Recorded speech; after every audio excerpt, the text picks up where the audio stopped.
Thank you. Thank you. Prize. ఈరోజు నేను చెప్పబోయేది ఒక చిన్న సాక్ష్యంతో మొదలు పెడదామని అనుకుంటున్నాను అనమాట. నా వాయిస్ క్లియర్గా ఉంది కదా బ్రదర్? Yes brother. ఓకే, బాగుంది బ్రదర్. నేను ఇంజనీరింగ్ చదువుతున్నప్పుడు నా క్లాస్మేట్ తన పేరు శ్రీన్ అనమాట. నేను కంప్యూటర్ సైన్స్ అయితే తను ఈసీలో చదువుతూ ఉండేవాడు. కాకపోతే మా ఇద్దరు రూమ్మేట్స్. నాది వైజాగ్, తనది అనకాపల్లి అనమాట. సో భయంకరమైన విగ్రహారాధికుడు. అంతకుముందు మరి తన గురించి చెప్పానో లేదో నేను మర్చిపోయాను. కానీ ఎంత విగ్రహారాధికుడు అంటే, ఎంత పూజలు చేస్తాడంటే ఆడవాళ్ళు కూడా చేయరు. చాలా భక్తి శ్రద్ధలతో ఎక్కువ ఆడవాళ్ళు ఉంటారు కదా, లేడీస్ కూడా చేయని పూజలు పునస్కారాలు అన్నీ చేసేవాడు. మౌనవ్రతం కూడా చేసేవాడు. ఏ రోజు ఏ గుడికి వెళ్ళాలో, ఎక్కడ అర్చనలు జరుగుతాయో, కొన్ని గుడుల పేర్లు, కొన్ని దేవతల పేర్లు కూడా తెలియవు. అవన్నీ అడిగి తెలుసు అనమాట. అంత విగ్రహారాధనలో ఉండే వ్యక్తి అనమాట. సో తన జీవితం అలా కొనసాగుతుంది, బాగానే ఉంది. మంచి ఆస్తిపరుడు, ఒక్కడే కొడుకు, ఇంకా అక్క చెల్లెళ్ళు ఎవరు లేరు. సో తనకి మ్యారేజ్ అయింది. హైదరాబాద్లోనే మియాపూర్లో ఉంటున్నాడు. సాఫ్ట్వేర్ ఇంజనీర్ కింద వర్క్ చేస్తున్నాడు. సో కొన్ని సంవత్సరాల క్రితం 2016లో తను హై ఫీవర్ వచ్చి, సో దానివల్ల బీపీ కూడా ఎక్కువ వచ్చి ఒకేసారి హాస్పిటలైజ్ అయిపోయాడు. హాస్పిటలైజ్ అయిపోయిన తర్వాత కిడ్నీస్ ఎఫెక్ట్ అయ్యాయి అనమాట. ఆ హై బీపీ వల్ల కిడ్నీస్ ఫంక్షనాలిటీ ఎఫెక్ట్ అయ్యింది. అక్కడి నుంచి మెడిసిన్ వాడుతూ వస్తూ ఉన్నాడు అనమాట. కిడ్నీస్ గురించి, ఆ కిడ్నీస్ ఫంక్షనాలిటీ కోసం మెడిసిన్ వాడుతూ వచ్చు. సో ఒక 8 years ఆ మెడిసిన్తో బాగానే అలా వస్తూ ఉంది. 2024లో చాలా సిక్ అయిపోయాడు అనమాట. చాలా సిక్ అయిపోయాడు. ఎంతవరకు వెళ్ళిపోయిందంటే 2 కిడ్నీస్ కూడా ఫెయిల్ అయిపోయి ట్రాన్స్ప్లాంటేషన్, ఖచ్చితంగా కిడ్నీ ట్రాన్స్ప్లాంటేషన్ జరగాల్సిన పరిస్థితికి వచ్చాడు. సో అప్పటి వరకు, ఆ కిడ్నీ దొరికే వరకు తను డయాలసిస్లో ఉండాలని చెప్పారనమాట. ఈ కిడ్నీ ట్రాన్స్ప్లాంటేషన్ కోసం అప్లై చేస్తే గవర్నమెంట్ దాని ప్రకారం వాళ్ళకి ఒక వెయిటింగ్ లిస్ట్ ఉంటుంది. సో తను 4 సంవత్సరాలు వెయిట్ చేయాలి. తన ముందు ఇంకా అంతమంది ఉన్నారనమాట, అంతమంది అప్లికేషన్స్ పెట్టిన వాళ్ళు ఉన్నారు. సో తను డయాలసిస్లోనే వెళ్తూ ఉన్నాడు అనమాట. 2 అమ్మాయిలు. ప్రస్తుతానికి అమ్మాయి, పెద్ద అమ్మాయి 10th క్లాసు, చిన్న అమ్మాయి 7th 8th వచ్చింది. సో ఆ ప్రాసెస్ జరుగుతున్నప్పుడు వాళ్ళ ఫాదర్ కిడ్నీ ఇవ్వడానికి రెడీ అయ్యారు. అమ్మాయి అనుకున్నాడు అనమాట. సో ఇంకా తన జీవితం అంతా పూజలు పునస్కారాల్లోనే సాగుతుంది. కిడ్నీ ఇవ్వడానికి రెడీ అయితే, కిడ్నీ మ్యాచ్ అవుతుందా లేదా అన్న టెస్ట్కి వాళ్ళ ఫాదర్కి ₹1,00,000 టెస్ట్ ఖర్చు అయిందనమాట. సో అంత ఖర్చు పెట్టి అంత చేసి వాళ్ళ ఫాదర్ ఇవ్వడానికి రెడీ అయిన తర్వాత చివరిగా తేలింది ఏంటంటే, వాళ్ళ ఫాదర్ది అంత మ్యాచ్ అవ్వట్లేదు. సో ఒకవేళ ఇచ్చినా ఒక 3 years 4 years కంటే ఎక్కువ సస్టైన్ అవ్వలేడు ఆ కిడ్నీ మీద అని అన్నప్పుడు, ఎంత మేజర్ ఆపరేషన్ జరిగి వాళ్ళ ఫాదర్ సిక్ అయిపోయి తను ఈ మేజర్ ఆపరేషన్ గుండా వెళ్ళి ఇంకొక 3 years వరకే అంటే మళ్ళా ఇంకొక కిడ్నీ కోసం చూడాలి, ఇవన్నీ ఎందుకని ఆగిపోయారు. సో ఆగిపోతున్న ప్రాసెస్లో వాళ్ళు మిస్సెస్ ఇస్తానని చెప్పింది అనమాట. మళ్ళీ వెంటనే ప్రాసెస్ స్టార్ట్ చేశారు. ఒక కిడ్నీ ఇవ్వాలంటే జస్ట్ ఇచ్చి ఇస్తాను అని చెప్తే వెళ్ళి ఆపరేషన్ చేయడం కాదు. ఒక 2-3 months గవర్నమెంట్ నుంచి అప్రూవల్స్ కోసమే బోల్డంత టైం పట్టేస్తుంది. ఇద్దరు ఒకే స్టేట్లో వాళ్ళు అయితే ఈజీగా ఉంటుంది. ఒకళ్ళొక స్టేట్, ఇంకొకళ్ళొక స్టేట్ అంటే 2 states లోంచి పర్మిషన్ తీసుకుని రావాలన్నమాట. సో వాళ్ళ ఫాదర్ దగ్గర అలాగైంది పర్మిషన్ తీసుకోవడానికి. సో వాళ్ళ వైఫ్ది ఏంటంటే ఎగ్జాక్ట్గా మ్యాచ్ అవుతుంది, హ్యాపీగా ఉండొచ్చు అనమాట. సో చాలా హ్యాపీగా ఇంకా ఓకే, ఇంకా లైఫ్ మళ్ళీ లీడ్ చేయొచ్చు, బాగా లీడ్ చేయొచ్చు, తన వైఫ్ది మ్యాచ్ అవుతుంది, తన యంగ్స్టరే కాబట్టి అంత బాగానే ఉంటుంది అని అనుకున్నారు. ఆపరేషన్ ముందు రోజు 2 days ముందే అడ్మిట్ అవుతారు అనమాట. అడ్మిట్ అయినప్పుడు ఫస్ట్ రోజు డయాలసిస్ చేస్తారు, సెకండ్ రోజు ఒక క్రూషియల్ ఇంజెక్షన్ ఇస్తారనమాట. మొత్తం ఆ ఇంజెక్షన్తోనే రోజంతా ఉండాలి, ఇంక ఫుడ్ ఉండదు, ఏ ఉండదు. నెక్స్ట్ రోజు చేస్తారు. సో ఫస్ట్ రోజు డయాలసిస్ అయింది, సెకండ్ రోజు ఇంజెక్షన్ చేశారు. ఆపరేషన్కి ముందు కొన్ని గంటల ముందు వాడికి హెవీ ఫీవర్ వచ్చింది, చాలా హై ఫీవర్ వచ్చింది. ఐ ఫీవర్ వచ్చి మళ్ళా ఇవన్నీ వైటల్స్ అన్నీ మారిపోయి బీపీ ఇవన్నీ చాలా అబ్నార్మాలిటీకి వెళ్ళిపోయేసరికి ఆపరేషన్ ఆపేశారు. ఆపేసిన తర్వాత చేయలేమన్నారు. ఇది సెకండ్ అటెంప్ట్ మళ్ళీ ఆగిపోయింది. అప్పుడు చాలా డీలా పడిపోయారు అనమాట. చాలా డీలా పడిపోయారు. తర్వాత వీళ్ళ వైఫ్ కిడ్నీ ఇస్తానని వీళ్ళ వైఫ్కి భయం వచ్చింది. ఇదేంటి ఇక్కడి వరకు వెళ్ళిన తర్వాత ఆగిపోయామేంటి అని ఆ డిలేలో తనకి భయం పట్టుకుంది అనమాట. అంటే ఇద్దరు ఆడపిల్లలు కదా, ఒకవేళ నాకు కూడా ఏదైనా అయితే అన్న భయంతో ఆ అమ్మాయి వైటల్స్ మారిపోయాయి. అమ్మాయికి హై బీపీ వచ్చేసింది. సో డాక్టర్ ఏం చెప్పారంటే, అమ్మ నువ్వు మళ్ళా ఇస్తానన్నా మేము తీసుకోం, ఎందుకంటే నీ వైటల్స్ అన్ని మారిపోయాయి కంప్లీట్ గా. నువ్వు భయంలోకి వెళ్ళిపోయి ఈ భయంలో నీకు ఆపరేషన్ చేస్తే నీ ప్రాణానికే ముప్పు అన్నప్పుడు మళ్ళా ముందున్న డోర్స్ అన్ని క్లోజ్ అయిపోయి ఇంకా రేపుడుతో నా జీవితం బాగుంటది అనుకున్న వాడి జీవితంలోకి పెద్ద చీకటి వచ్చి పడింది అనమాట. ఏమీ లేదు, ఇంకా వాళ్ళ ఫాదర్ది మ్యాచ్ అవ్వదు, వాళ్ళ వైఫ్ది మ్యాచ్ అయినా డాక్టర్సే చెప్పారు ఆ అమ్మాయిది మేము తీసుకోం, ఎందుకంటే ఇద్దరు ప్రాణాలకు ముప్పు వస్తుంది. అనవసరంగా ఇద్దరు ఆడపిల్లలు ఉన్నారు, ఎవరో ఒకరు అట్లీస్ట్ ఒక పేరెంట్ ఎవరైనా ఉంటే మంచిది. ఈ భయంతో ఎలాగా నీ ఆరోగ్యం బాగకుండా నీకు ఆపరేషన్ చేయలేం, నీ వైటల్స్ అన్ని బాగకుండా నీ దగ్గర నుంచి కిడ్నీ తీయలేం అని చెప్పేసి డాక్టర్లు చేతులు ఎత్తేసారనమాట. ఆ రోజు వాట్సాప్ గ్రూప్ లో వీడి గురించి మా ఫ్రెండ్స్ గ్రూప్ లో ఒకరు ఎవరో పోస్ట్ చేశారు మనీ కోసం అని. పోస్ట్ చేస్తే ఇదేంటి ఇలా పోస్ట్ చేశారు మనీ కోసం, ఎవరి గురించి అని చూసేసరికి అది చూసే లోపలే కిందన మా ఫ్రెండ్ శ్రీనుది మీరు ఎవరు మనీ పంపించొద్దు, నేను చెప్పే వరకు పంపించొద్దు, ఆపరేషన్ ఆగిపోయిందని పెట్టాడు మెసేజ్. ఆపరేషన్ ఏంటి మనీ ఏంటి నాకు ఈ విషయాలు ఏం తెలియదు. జస్ట్ అటు కాల్ చేశాను, ఎత్తలేదు. రాత్రికి ఎప్పుడో చేశాడు. చేసిన తర్వాత ఏంట్రా అంటే ఇదంతా చెప్పుకుని వచ్చాడు అనమాట. చెప్పుకుని వచ్చినప్పుడు చాలా బాధ అనిపించింది. అరే నా రూమ్మేట్ ఈడని చాలా కాలం నుంచి ఆడితో నాకు కాంటాక్ట్ కూడా లేదు జాబ్ వచ్చిన తర్వాత. సో నెమ్మదిగా ఆ రోజు రాత్రి కూర్చుని యేసుప్రభు అంటే ఎవరు, ఎందుకు వచ్చాడు, ఆయన ఎలా స్వస్థపరుస్తాడు, ఎలా మన పాపాలన్నింటి కోసం ఆయన మరణించాడని సువార్త చెప్తున్నప్పుడే వాడు ఏడవడం మొదలుపెట్టాడు. ప్రార్థన చేయని చెప్పాడు. అక్కడ మొదలైందండి వాడి జీవితంలో యేసు ప్రభు యొక్క ప్రేమను అనుభవించడం. సో యేసు ప్రభు తన జీవితంలోకి ప్రవేశించడం మొదలుపెట్టాడు. వాడు తన హృదయాన్ని తెరవడం మొదలుపెట్టాడు అనమాట. సో ఇది 2024 స్టార్టింగ్ లో జరిగింది. సో ఈ 1.5 year అయింది ఇప్పటికి.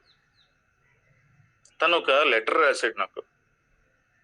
ఇప్పుడు ఆగస్టు 16వ తారీఖున అంటే శనివారం నైట్ ఒకటి రాసి సాక్ష్యం నాకు పెట్టాడు. ఈ సంవత్సరంలో ఏం జరిగిందో మీకు చెప్తాను. ఈ సంవత్సరంలో ఏం జరిగిందంటే యేసుప్రభుని తను తెలుసుకున్నాడు, విశ్వాసం ఉంచాడు, బాప్తిజం తీసుకున్నాడు. వాళ్ళ వైఫ్ క్రిస్టియన్ కానీ బోర్న్ క్రిస్టియన్ అనమాట.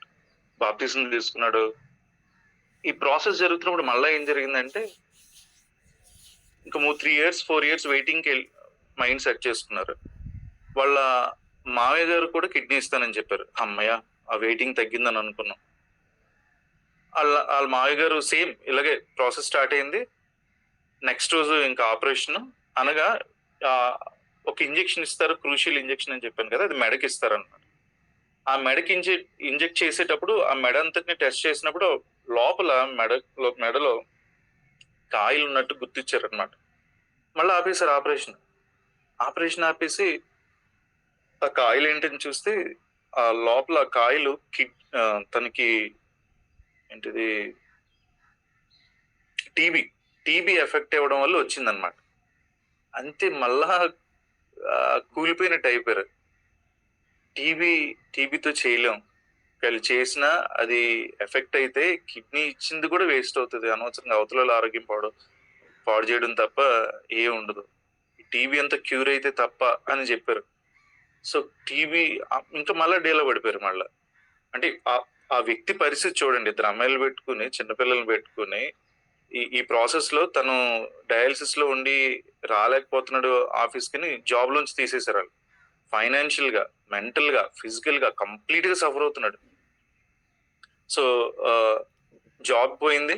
ఇప్పుడేమో టీబీ ఎఫెక్ట్ అయ్యేసరికి టీబీ ట్రీట్మెంట్ లోకి వెళ్ళాడు. తను ఆల్రెడీ డయాలసిస్ పేషెంట్. ఆ మందులు, ఈ డయాలిసిస్ పోనీ వారానికి ఒకసారి డయాలిసిస్ కాదు, ఆల్టర్నేటివ్ డేస్ డయాలిసిస్. ఈ రోజు డయాలిసిస్ అయితే రేపు రెస్ట్. ఆ డయాలిసిస్ నీరసంతో ఇంట్లో ఉండాలి. మళ్ళీ నెక్స్ట్ రోజు డయాలిసిస్. ఈ డయాలిసిస్ ప్రాసెస్ లో మళ్ళీ టీబీ మందులు, చాలా మందులకి చాలా సఫర్ అయిపోతూ ఉండేవాడు అనమాట. 6 నెలల పాటు మందులు వాడాడు. ఇంకొక 2 నెలల పాటు తను అబ్జర్వేషన్ లో ఉన్నాడు.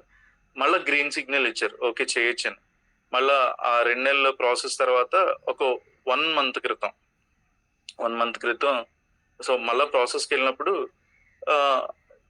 ఈ ప్రాసెస్ జరుగుతున్న టైంలో, మళ్ళీ టెస్టులు చేస్తున్న టైంలో తన కాళ్ళు చచ్చుబడిపోతున్నట్టు అయిపోయాయి అనమాట. కాళ్ళు కండరాలన్నీ పట్టేస్తే టెస్ట్ కి మళ్ళా వెళ్తే ఆ న్యూరాలజీ దగ్గరికి వెళ్ళాలి అది ఇది అని చెప్పారు అనమాట. అది ఇంకా సివియర్ అయిపోతున్నప్పుడు చెప్పారు, డయాలిసిస్ అప్పుడు చాలా బాడీలో చాలా మినరల్స్ పోతాయి, చాలా అదంతా పోతుంది కాబట్టి, ఎనర్జీ పోతుంది కాబట్టి, వాటర్ కూడా పోతుంది కాబట్టి నీకు ఆ కండరాలు అలా పెయిన్ వస్తాయని అది అని చెప్పారంట. కానీ అది ఇంకా ఎక్కువైపోయింది, మనిషి పట్టుకుని నడిపించాల్సిన పరిస్థితికి వచ్చాడు అనమాట. ఇదంతా యేసుక్రీస్తుని తెలుసుకున్న తర్వాత జరుగుతున్నది. అదంతా రక్షింపడ్డాడు, బాప్తిజం తీసుకున్నాడు. సో జరుగుతున్న టైంలో ఇప్పుడు న్యూరాలజిస్ట్ దగ్గర తీసుకుని వెళ్ళారు వాళ్ళు రిఫర్ చేస్తే.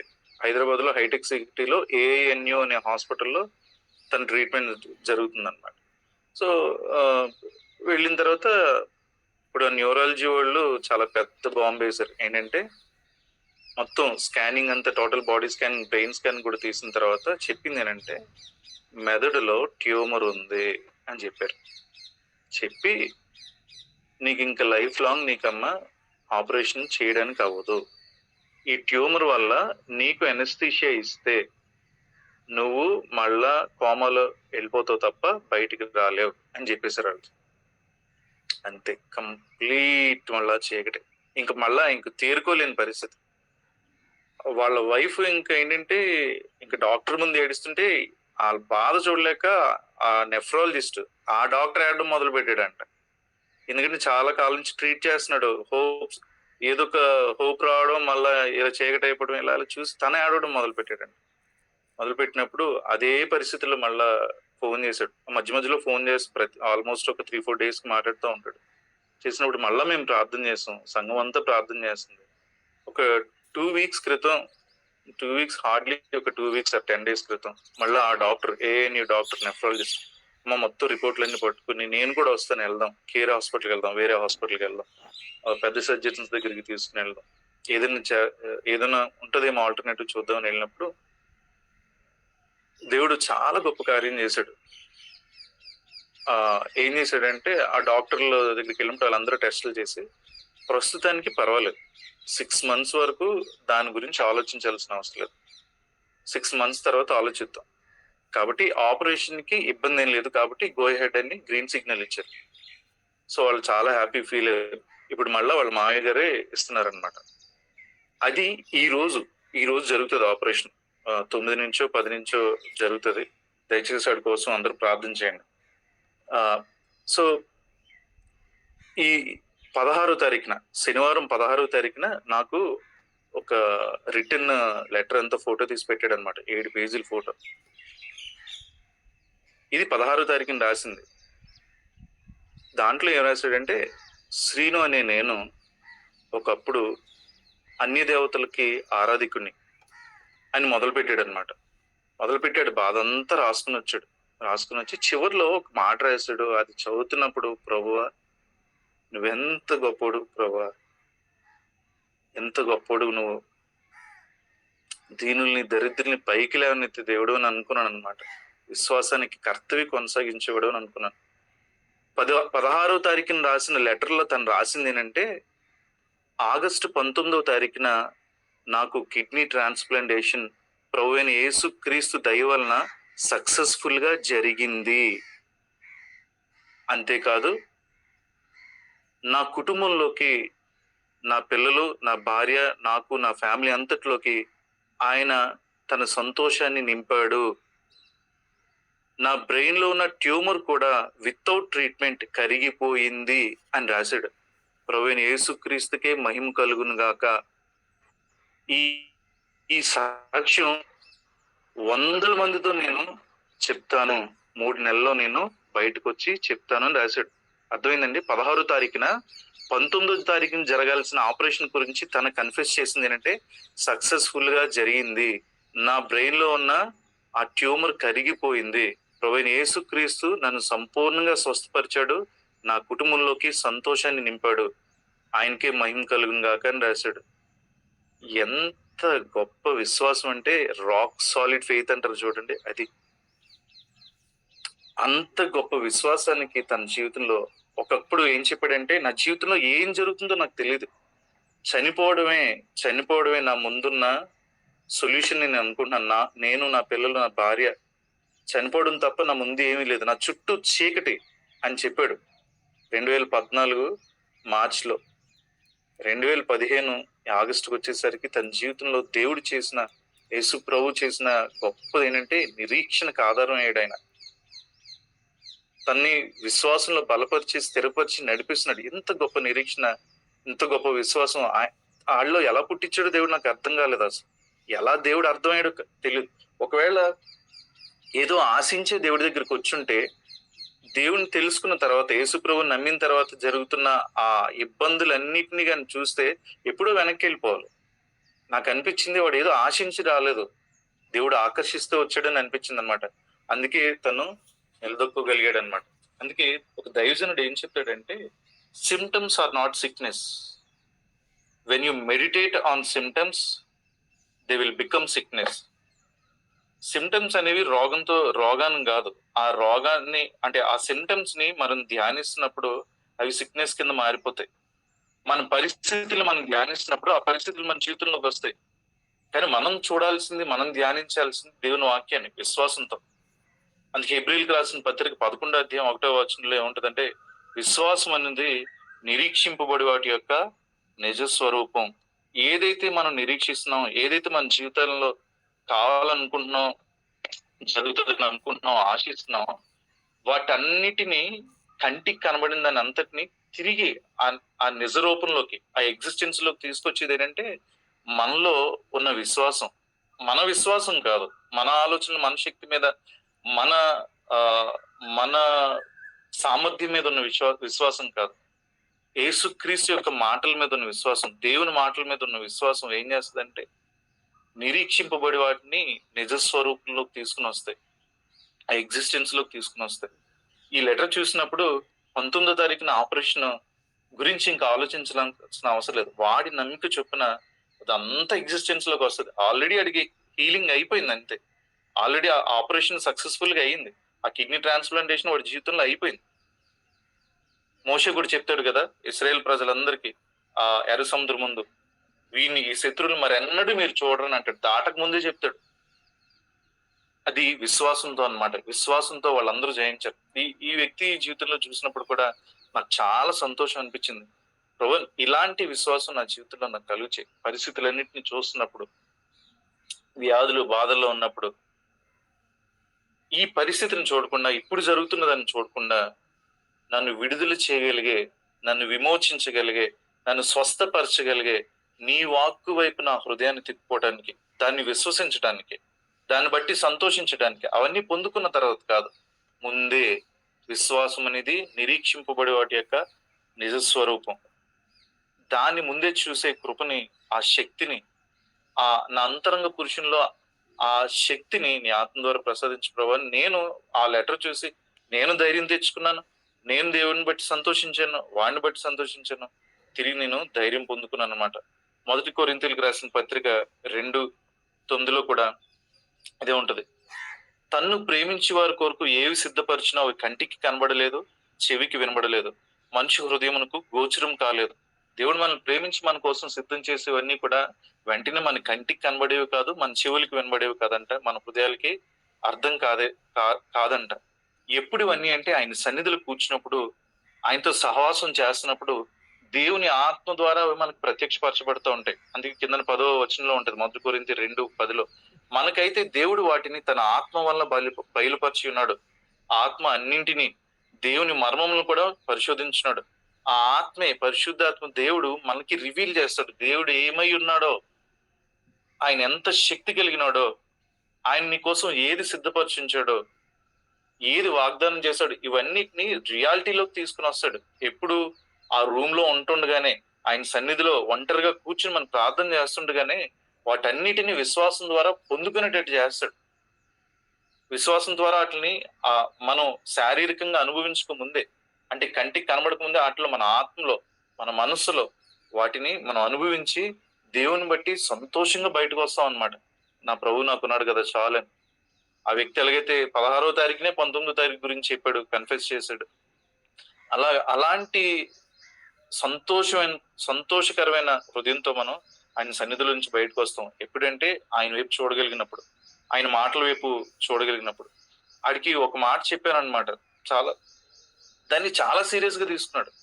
సీరియస్ గా తీసుకుని, అంటే దేవుడు అంత గ్రహింపించాడు, పరిశుద్ధాత్మ దేవుడు. అదే ఇప్పుడు చెప్పాం కదా, మనకైతే వాటిని తన ఆత్మ వల్ల బయలుపరుచున్నాడు. దేవుడు తన ఆత్మ వల్ల బయలుపరుచున్నాడు. ఈ శ్రీనుకి దేవుడిచ్చిన కృప ఏంటంటే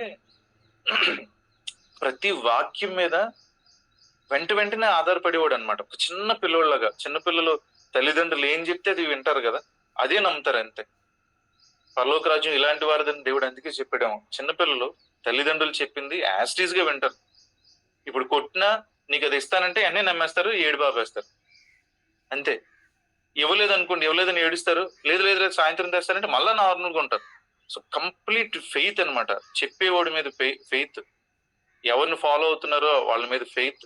సో శ్రీనికి దేవుడిచ్చిన కృప ఏంటంటే ఆ వాక్యాన్ని నమ్మే ఆ కృపనిచ్చాడు అనమాట. విశ్వాసానికి కర్త కొనసాగించేవాడు ఆయనని దేవుని వాక్యం ఎందుకు చెప్పింది. సో ఈ ప్రాసెస్ లో అవుతున్నప్పుడు వాడికి ఏం చెప్పారంటే, అది నేను విన్న మాట కూడా మీరందరూ కూడా వినే ఉంటారు. యేసుక్రీస్తు నోటి నుంచి వచ్చే మాటకి ఎంత శక్తో, ఆ మాట విశ్వాసంతో నువ్వు పలికినప్పుడు కూడా అంతే శక్తిగా ఉంటది. ఆ మాటలకి అంతే శక్తి ఉంటదని నేను విన్నాను అని అడిగి చెప్పాను అనమాట. అప్పటి నుంచి వాడి మాట మారిపోయింది కంప్లీట్ గా. బాధ గురించి మాట్లాడేవాడు కాదు, సమస్య గురించి మాట్లాడేవాడు కాదు. దేవుని వాక్యం ఎలా చెప్తుంది కదా, బాగానే ఉంటానులే, మానసికంగా నేను స్ట్రాంగ్ గా ఉన్నాను, శారీరకంగా కొంచెం ఇబ్బంది పడుతున్నాను తప్ప నేను లోపలైతే స్ట్రాంగ్ ఉన్నాను. ఫెయిత్ ని కన్ఫెస్ చేస్తూ ఉండేవాడు. అది ఏదో మంత్రం కింద ఉచ్చరించడం కాదు, తన హృదయంలో నమ్మి ఆ మాట చెప్పిన దేవుడు సత్యవంతుడు, ఆయన చేసి తీరుతాడు, ఆయన అబద్ధమాడే దేవుడు కాదు అని కంప్లీట్ గా నమ్మి దాన్ని కన్ఫెస్ చేస్తూ ఉండేవాడు, దాన్ని మాట్లాడుతూ ఉండేవాడు, దాన్ని ఆలోచిస్తూ ఉండేవాడు. ఏవో ధర్మశాస్త్రం ఆనందించు, దివారాత్రులు దాన్ని ధ్యానించేవాడు ధన్యుడు.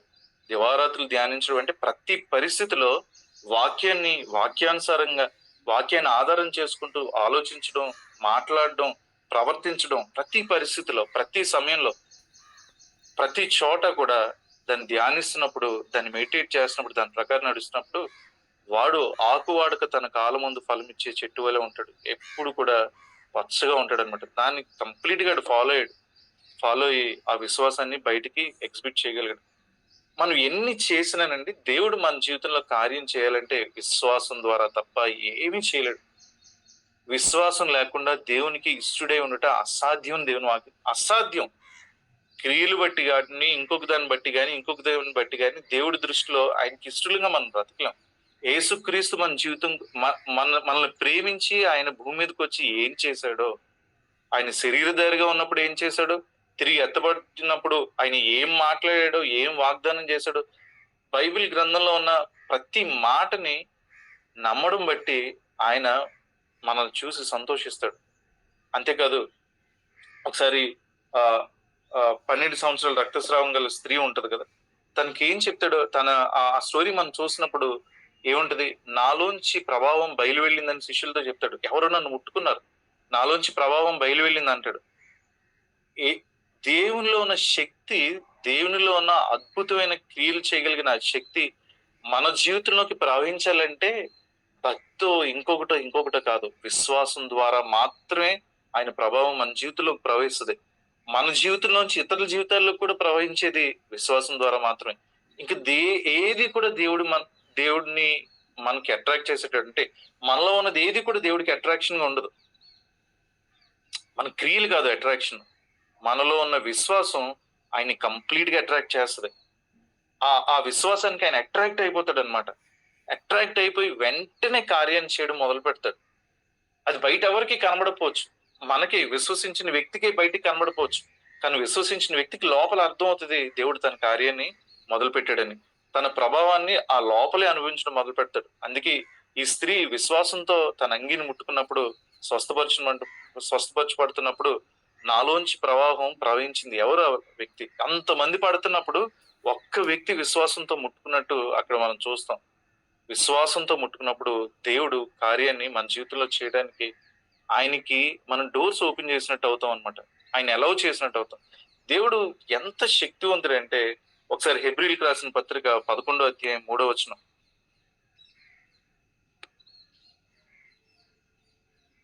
దేవుని గొప్పతనం ఒకసారి చూస్తే, ప్రపంచములు దేవుని వాక్యం వల్ల నిర్మాణమైనవనియు అందును బట్టి దృశ్యమైనది కనబడే పదార్థములచే నిర్మింపబడలేదని విశ్వాసం చేత గ్రహించుకుంటున్నాం. మన కంటికి కనబడే విశ్వం అంతా, మన కంటికి కనబడి అబ్బురు పడిపోతున్న విశ్వం అంతానంట వాక్యం వల్ల, దేవుని నోటి నుంచి వచ్చే మాట వల్ల నిర్మాణమైంది. ఇది కంటికి కనబడే పదార్థాల చేత నిర్మించబడలేదు. ఇప్పుడు మూన్ మీద అవి ఉన్నాయి, ఇవి ఉన్నాయి, ఈ మినరల్స్ ఉన్నాయి, అవి ఉన్నాయి, ఇవి ఉన్నాయి, ఈ మూలకాలు ఉన్నాయి అని అంటాం. ఈ భూమితో అయితే చంద్రుడి మీద ఎలా ఉన్నది అంటాం, మార్స్ మీద ఎలా ఉన్నది అంటాం, లేదా సూర్యుడిలో ఎలా ఉన్నది అంటాం, లేదా మేఘాలు ఆ ఉరుముల్లోంచి వచ్చే శక్తిని మనం ఎనర్జీ కింద కన్వర్ట్ చేసుకుంటే ఎన్నో సంవత్సరాల పాటు భూమి అంతటికి కరెంట్ ఇవ్వచ్చు అని అనుకుంటాం. ఇలా బోల్డెన్ ఉంటాయి. ఈ భూమిలో ఎన్నో మూలకాలు ఉన్నాయంట, వాటర్లు ఇవన్నీ ఉంటాయి. ఇవన్నీ కంటికి కనబడేవి. ఇవన్నీ అంట కంటికి కనబడే పదార్థాల చేత నిర్మించబడలేదు. బంగారం, వజ్రాలు, అది ఇది ఇది అది ఏది కూడా కంటికి కనబడే పదార్థం చేత, ఏదో రెండు మూలకాలు తీసుకుని, రెండు పదార్థాలు తీసుకుని వాటిని కలిపి దేవుడు తయారు చేయలేదు. కేవలం తన నోటి మాట నుంచి కలుగును గాక అంటే కలిగే అన్నమాట. దేవుని మాటకున్న శక్తి అది. నువ్వేం చూస్తున్నావో, నువ్వేం అనుభవిస్తున్నావో అది కేవలం దేవుని మాట ద్వారా సృష్టించబడినవి. ఆ మాటలు దేవుడు తన గ్రంథంలో మనకి రాసి మనకిచ్చాడు. తండ్రి చేత అనుగ్రహింపబడిన మాటల్ని మీకు ఇస్తున్నానని చెప్పాడు. నీ నోరు బాగా తెరువు, దాన్ని నింపుతానని చెప్పాడు. అంత శక్తి కలిగిన మాటలు, సృష్టిని, నూతన సృష్టిని సృష్టించగలిగిన శక్తి కలిగిన దేవుని మాటలు ప్రతిరోజు మనం అనుభవించాలని, దాని ప్రకారం నడవాలని దేవుడు మనకి ఇచ్చాడు. మన చేతిలో ఉన్న పరిశుద్ధమైన గ్రంథం దేవుని మాటలు. అవి దేవుడు, అవి ఎంత శక్తివంతమైనవో మనకు ఆయనకి తెలుసు. కాబట్టి మనుషుడు రొట్టె వల్ల మాత్రం కాదు కానీ దేవుని నోటి నుంచి వచ్చే ప్రతి మాట వలన జీవిస్తాడని ఆయన చెప్పాడు. కాబట్టి దేవుని మాటలకున్న శక్తి మనకు అర్థం కాకపోవచ్చు, కానీ అది ఎంత శక్తివంతంగా మనల్ని నడిపిస్తుందో, మన జీవితాన్ని ఎంత మార్పు చెందిస్తుందో ఆయనకి బాగా తెలుసు. కాబట్టి ఎంతో మంది దైవజనులను వాడుకొని, విలియం కేరీ లాంటి వ్యక్తులను వాడుకొని ఆ మాటలు, దేవుని మాటలు మన వరకు వచ్చేటట్టు, మన భాషలో వచ్చేటట్టు, మన మాతృభాషలోకి, మనకు అర్థమయ్యే నార్మల్ భాషలోకి వచ్చేటట్టు ఆ వాక్యాన్ని దేవుడు మనకు అందించాడు. దేనికంటే ఆ వాక్యాన్ని నమ్మి ఆ వాక్యానుసారంగా బ్రతకాలని, ఆ విశ్వాసంలో మనం కొనసాగాలని. ఈ మాటలే నిన్ను నన్ను బ్రతికించేది. ఈ మాటలే నిన్ను నన్ను స్వస్థపరిచేది. ఈ మాటలే నిన్ను పరిశుద్ధపరిచేది. ఈ మాటలే నిన్ను విమోచించేది. ఈ మాటలే క్రీస్తుతో పాటు నిన్ను సదాకాలం నిలబెట్టేది. అంతం వరకు స్థిరపరిచే మాటలు, అంతం వరకు నిన్ను పరిశుద్ధపరిచే మాటలు. సంఘాన్నంట ఈ వాక్యంతోనే ఆయన శుద్ధీకరిస్తాడు. నిన్ను శుద్ధి చేయాలన్నా, నిన్ను నడిపించాలన్నా, నిన్ను బాగు చేయాలన్నా తన వాక్కును పంపి తన ప్రజలను తను బాగు చేశాడని దేవుని వాక్యం ఉంటుంది. నీ ఆధారం దేవుని వాక్యమే. ఆ వాక్యమే. మన పేరే విశ్వాసులు. దేవుని మాటని నమ్మాం. కాబట్టి విశ్వాసగా మనం ఉండాలంటే, దేవునికి ఇష్టడుగా ఉండాలంటే దేవుని వాక్యాన్ని నమ్మే వ్యక్తులుగా ఉండాలి. దేవుని మాటలు నమ్మాలి అంటే ఆ మాటలు మనకు అర్థం కావాలి. విశ్వాసం వినుట వలన విశ్వాసం కలుగుతుంది. వినుట క్రీస్తుని కూర్చున్న మాటల వలన కలుగునని దేవుని వాక్యం చెప్తుంది. ఈ మాటలన్నీ, ఆ విశ్వాసం అంతా ఎక్కడి నుంచి అంటే ఈ మాటల్లోంచి రావాలి. క్రియల్లో ఇంకొకటి మనం చేస్తే దాన్ని బట్టి కాదు. అందుకే హెబ్రీయులకు రాసిన పత్రిక దాంట్లో చెప్తాడు, ఆత్మానుసారంగా, గలతీయులకు రాసిన పత్రిక 3:3 చెప్తారు, ఆత్మానుసారంగా మీరు ప్రారంభించి శరీరానుసారంగా సంపూర్ణులు అవుదురా. ఎప్పటికీ అవ్వలేం. పరిపూర్ణులుగా, సంపూర్ణులుగా అవ్వాలంటే ఆత్మానుసారంగానే, దేవుని వాక్యానుసారంగానే, దేవుడి మాటల్లో ఉన్న శక్తిని బయలుపరిచే ఆ పరిశుద్ధాత్మ దేవుని సాయంతోనే మనం పరిపూర్ణులు అవుతాం తప్ప క్రియల మూలంగా కాదు. సో దేవుడు ఇలాంటి విశ్వాసాన్ని మన జీవితంలో కోరుకుంటున్నాడు. ఆయన మాటని నమ్మే జీవితం మనం కలిగి ఉండాలి. విశ్వాసం లేకుండా దేవునికి ఇష్టడే ఉండట అసాధ్యం. కాబట్టి ఆల్వేస్ కన్ఫెస్ యువర్ ఫెయిత్. నీకున్న జ్ఞానం బట్టి కాదు, నువ్వు దేవుని సన్నిధిలో కూర్చున్నప్పుడు పరిశుద్ధాత్మ దేవుడు రివీల్ చేస్తాడు నీకు ఒక సత్యాన్ని. Confess that faith, confess that word, confess that truth. ఆ లెటర్లో రాశాడు అనమాట, యేసు ప్రభు దేవుళ్ళలోకి దేవుడు అనుకునేవాడిని కానీ ఆయనే దేవుడు, హీఈస్ ద ట్రూత్ అని రాశాడు తను. అంత గొప్ప సత్యంలోకి స్త్రీని దేవుడు నడిపించాడు. అలాంటి సత్యంలోకి దేవుడు మనల్ని కూడా నడిపించాలని నేను కోరుకుంటున్నాను. దానికి సిద్ధంగా ఉన్నాడు. మనం ఆ సత్యంలో నడవట్లేదని నేను చెప్పట్లేదు, కానీ ఇప్పుడు నడుస్తున్నాం, దాంట్లోనే కంటిన్యూ అవ్వాలి. అంతేకాదు పిల్లలకి చెప్పినప్పుడు కూడా, అరే నాన్న మనకు అక్కడ ఎంత ఉంది, ఇక్కడ అంత ఉంది, నేను ఆ ఉద్యోగం చేస్తున్నాను, ఈ ఉద్యోగం చేస్తున్నాను, నేను బాగా చదివిస్తాను, లేకపోతే నువ్వు బాగా చదువుకుంటే ఎలా అవుతుంది, నువ్వు అమెరికా వెళ్ళిపోతే ఎలా అవుతుంది, ఇవి కాదు మనకు పిల్లలు నేర్పించాల్సింది. అరే నిన్ను నడిపించాల్సింది, నన్ను నడిపిస్తుంది ప్రభువైన యేసుక్రీస్తు. నీ జీవితానికి కూడా ఆధారం ఆయనే. ఆయన మాటలు చొప్పున నువ్వు బ్రతకగలిగితే అని ఇప్పటి నుంచి చిన్నపిల్లలకి, మన పిల్లలకి, ఇంట్లో ఉన్న పిల్లలకి, కుటుంబ సభ్యులకి దేవుని వాక్యం వైపు వాళ్ళని మరలేటట్టు, వాళ్ళ మనసులంతా కూడా సదాకాలం నా గురి నీ మీద నిలుపుకున్నానని కీర్తనకారుడు చెప్తాడు. వాళ్ళ దృష్టి అంతా సజీవుడైన సర్వశక్తి కలిగిన సృష్టికర్త అయిన సత్యవంతుడైన యేసు క్రీస్తు వైపు మరల్చగలిగితే, మన దృష్టిని మరల్చుకోగలిగితే ఆశీర్వాదకరమైన జీవితం జీవిస్తాం అన్నమాట. The word in your mouth is so powerful as it is coming from Christ. ఆయన నోట్లోంచి వచ్చే మాటకి ఎంత శక్తి ఉంటుందో ఆ మాట నువ్వు పలకగలిగితే అంతే శక్తివంతంగా పనిచేస్తుంది. ఇప్పుడు నువ్వు ఏ పరిస్థితిలో ఉన్నావు, వింటున్నా మీరు, లేకపోతే మాట్లాడుతున్న నేను, నా పరిస్థితి అంతటిని ముందు పెట్టి ఆయన మాటను ముందు పట్టుకుని ఆయన మాటని ఆ పరిస్థితి పలికినప్పుడు ఆ పరిస్థితి అంతా కూడా డిజాల్వ్ అయిపోతుంది. ఆయన సన్నిధిలో పర్వతాలు సైతం మైనుల్లా కరిగిపోతాయి. నీ పరిస్థితి అంతటిని తుడిచిపెట్టేస్తుంది అన్నమాట. నువ్వు దేవుని వాక్యాన్ని విశ్వాసంతో పలికినప్పుడు అది ఉచ్చారణ కాదు, ఉచ్చాటన కాదు, మంత్రం కాదు, హృదయ అంతరంగంలోంచి నా దేవుడు సర్వశక్తి కలిగిన దేవుడు, ఆయన మాట సత్యం అని గ్రహించి ఆ పరిస్థితిలో, ఆ వ్యాధిలో, ఆ బాధలో, ఆ శోధనలో, లేకపోతే ఆ మానసికమైన ఇబ్బందిలో, ఆ చుట్టూ నిన్ను అలుముకున్న ఆ చీకట్లో దేవుని వాక్కును గాని పలకగలిగితే గొప్ప వెలుగు ఆ పరిస్థితి అంతటి మీదకి వస్తుంది. శ్రీను గొప్ప విడుదల పొందాడు. సో మన జీవితంలో కూడా అలాంటివి ఏమైనా ఉంటే, ఇతరుల జీవితాలు అలా ఉంటే మనం చెప్పాల్సింది ఏంటంటే, trust his word, have faith on his word, because Jesus is truth. ఆయన సత్యమే అన్నాడు, నేనే మార్గం, నేనే సత్యం, నేనే జీవమే అన్నాడు. అటువంటి గొప్ప దేవుడిని కలిగి ఉన్నాం. ఇటువంటి గొప్ప భాగ్యం దేవుడు మనకి ఇచ్చినందుకు ఆయనకి సమస్త ఘనత మహిమ కలుగును గాక. ఆమేన్. Thank you.